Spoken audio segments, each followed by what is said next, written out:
Dağlarında daş olur, daşına dönüm vətən. Belası eskilmeyen başına dönüm vətən.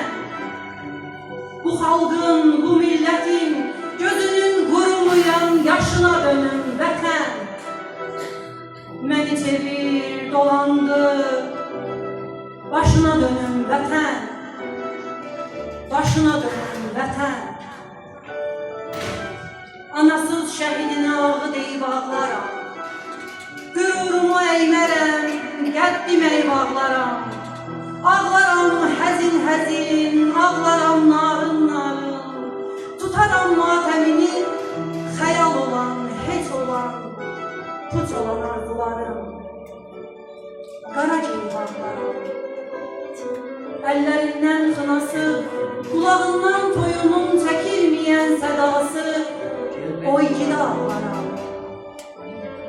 Alaram göz yaşını içində yar deyib ağlamağa utanan gəlinin yanağından.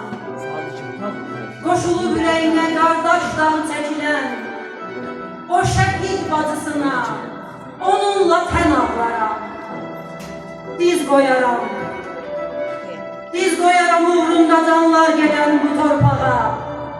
Oturaram yanında o şəhid anasının, mən də laylay çalaram əbədi yuxuya gedən nakam balaya.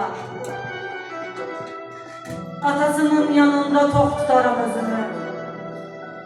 Sözə qulaq asmazsa, gizlin silim gözünü, yox belə olmaz indi, biraz toxtuyum gərək. Çünki yaxşı bilirəm, masanın üzərindən kağız dəsmal götürüb uzadar mənə sarı və təsəlli verərək yenə deyər. Tək vətən sağ olsun, tək vətən.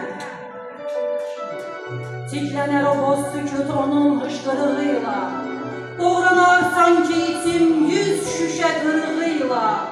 Mənə qıymaz, özü isə nalə çəkər ağıyla, qəlbi bala dağıyla.